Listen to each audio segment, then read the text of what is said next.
नमस्कार, जय हिंद साथियों। आज हम बात करेंगे अपने भारत के सबसे विशाल, भारत के ही नहीं बल्कि पूरे एशिया के ही नहीं, पूरे देश के, इस दुनिया के सबसे बड़ा मेला लगने जा रहा है जो प्रयागराज में, भारत अर्थात उत्तर प्रदेश में लग रहा है।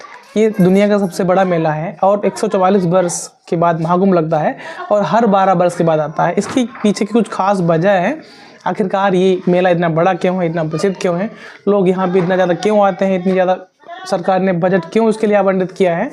तो ये कुछ पौराणिक को बहुत सी कथाएं हैं जिसमें से एक ज़्यादा सॉलिड मानी जाती है।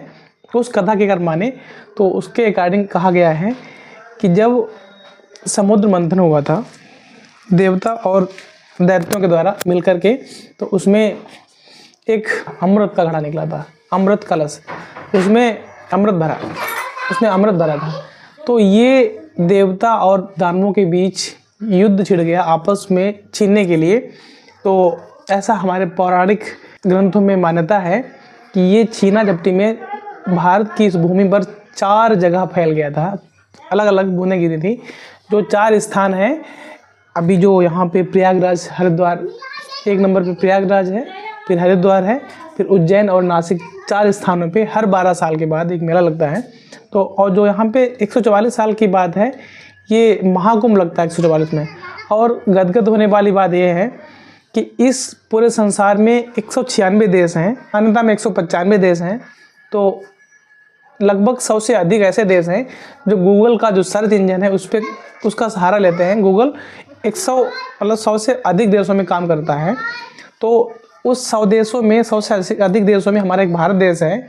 उस देश का, उत्तर प्रदेश में, एक जो हमारे देश का, हमारे संस्कृति का जो मेला है महाकुंभ, अगर आप गूगल पे सर्च करेंगे महाकुंभ 2025 या महाकुंभ करके, आप कुछ समय के बाद पाएंगे कि वहाँ पे बहुत सी प्यारी प्यारी फूलों की पंखुड़ियाँ आपको बरसते हुए दिखेंगी। तो एकदम से देख के गदगद हो जाता है कि जो इतनी बड़ी संस्था है, इतना बड़ा सर्च इंजन है, ये लोग हमारे इस मेले को कुछ विशेष तरीके से समझते हैं और उसको बहुत महत्व भी देते हैं। जो कि उसको सर्च करने से, दुनिया के कोई भी व्यक्ति सर्च करता है तो वहाँ पे ये चीज़ दिखाई देती है। तो इसकी एक वेबसाइट भी बनाई गई है उत्तर प्रदेश सरकार के द्वारा, जो कि वेबसाइट है mahakumbh.up.in। ये कुंभ की वेबसाइट है, ये kumbh.gov.in की जो वेबसाइट है, ये 183 देशों ने सर्च की है और इसमें 6206 स्थानों में, शहरों में ये वेबसाइट सर्च की गई है। अगर देखा जाए तो इस वेबसाइट से विजिट होने वाले लगभग 33 लाख व्यक्ति हैं, जो कि हमारे देश, जो फॉरेन कंट्रीज़ हैं, विदेशी जो हैं, विदेश में, चाहे हिंदू आबादी के देश हों चाहे मुस्लिम आबादी के देश हों, इसमें बहुत से मुस्लिम देश शामिल हैं, जैसे पाकिस्तान हो गया और बांग्लादेश हैं, बहुत से मुस्लिम कंट्रीज़ हैं। वहाँ भी इन लोग ये जो वर्ड्स हैं, कुंभ, महाकुंभ, कुंभ 2025, कुंभ मेला, ये जो शब्द हैं ये ट्रेंडिंग में है। खास करके उन मुस्लिम देशों में भी सर्च किए जाते हैं, गौरवान्वित होने की बात है। और इसमें कुछ खास बातें हैं कि ये इतना बड़ा मेला है। अगर देखा जाए तो पाकिस्तान की बात करें, आज तक मीडिया के अकॉर्डिंग जो पाकिस्तान की पॉपुलेशन कुल है, अर्थात कुल आबादी जो पाकिस्तान की कुल आबादी लगभग 25 करोड़ है। और हमारे कुंभ मेले में लगभग जो आगंतुक लोग हैं हमारे देश से लेके बाहर तक जो आएंगे लोग, लगभग 20 देशों से वहाँ पे कुंभ में विदेशों से लोग आके यहाँ पे स्नान करेंगे। जो इतनी बड़ी संख्या है, 45 करोड़ की लगभग यहाँ पे पहुँचने की उम्मीद है। तो 45 करोड़ लोगों को यहाँ पे पहुँचने की उम्मीद है, पाकिस्तान की जनसंख्या से लगभग 2 गुने की। और यहाँ पे सरकार के द्वारा लगभग 5000 से अधिक और 5600 के आसपास, 5600 करोड़ रुपए की जो बहुत मोटी रकम यहाँ पर खर्च की गई वहाँ की व्यवस्था में। और ऐसे नहीं कोई खर्च कर देता है, खर्च करने के साथ साथ वहाँ पे ऐसा अनुमान लगाया गया है कि लगभग 25,000 करोड़ रुपए का हमारी यूपी सरकार को, यूपी गवर्नमेंट को, जो योगी सरकार है, उनको यहाँ पर बेनिफिट होने वाला है, उनको यहाँ पर बेनिफिट होने वाला है। और यहाँ पे एक बहुत आश्चर्यचकित करने वाली बात है कि हमारे कुंभ मेला है, 45 दिन तक यहाँ पर चलेगा। यहाँ का जो व्यापार है कि लगभग 2.5 लाख करोड़ रुपए का यहाँ पे व्यापार होने वाला है। यहाँ पे बहुत से देशों के लोग आते हैं। कुछ दैनिक भास्कर की फुटेज के अकॉर्डिंग यहाँ पे बहुत से कंट्रीज़ हैं जहाँ से लोग आए हैं। ब्राज़ील से कुछ लोग आते हैं, अपनी अपनी हर प्रतिक्रिया देते हैं कि मैं यहाँ पे योगा करता हूँ। कोई रूस से आते हैं, बोलते हैं भारत एक बहुत महान देश है, हमको यहाँ पे आके बहुत खुशी हुई है। South Africa, Spain, Colombia, Italy है।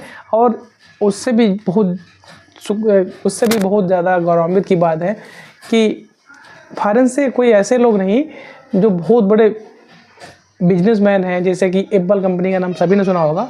एप्पल कंपनी के जो संस्थापक हैं, सह संस्थापक स्टीव जॉब्स जी हैं, उनकी वाइफ हैं, वो भी, उनका नाम है लॉरेन पावेल जी, वो भी महाकुंभ का हिस्सा बनी हैं, यहाँ पे आई हैं। और ये 2025 का जो मेला है, यहाँ पे बहुत सी सुविधाएं भी दी गई हैं। लेकिन यहाँ पे थोड़ी सी एक अलग से बात आपको बता दें, अभी एक वीडियो में हमने देखा था, कोई भी बाबा है, देखो बाबा लोग संत होते हैं, सम्मानी है, अच्छी बात है, लेकिन इनका भेष धर के कोई गैर रिस्पेक्टेबल पर्सन्स आ जाए, कोई ढोंगी आ जाए या कोई मतलब आतंकवादी आ जाए, मतलब गिरी मानसिकता का लोग कोई आ जाए, तो फिर उन लोगों से हमको सावधान रहना चाहिए, क्योंकि साधु वेश में आ जाते हैं।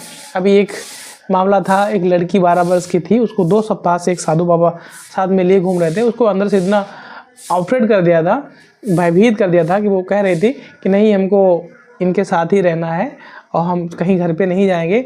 और एट लास्ट फिर वहाँ की जो मीडिया टीम थी, उनका बहुत बहुत धन्यवाद है, उन्होंने उस लड़की को उसके घर तक पहुँचवा दिया। और फिर घर में जाने के बाद उस लड़की ने पूरी बात बताई कि हमको बंदूक से डरवाया गया था।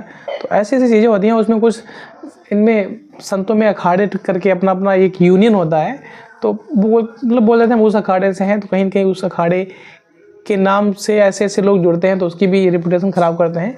वहाँ पे ये जो नागा बाबा लोग होते हैं, बहुत त्याग, बहुत तपस्या करते हैं, बहुत त्याग करने के बाद में अपने आप को इसमें परिवर्तित कर पाते हैं, बहुत सम्मानीय लोग होते हैं। लेकिन उनको ये लोग बदनाम करने के लिए कुछ चंद लोग होते हैं, अपनी नीचता के कारण उनको बदनाम करने की कोशिश करते हैं। हालांकि सब ऐसा नहीं है, अगर वहाँ पे कोई जाए तो सतर्क जरूर रहें। जय हिंद।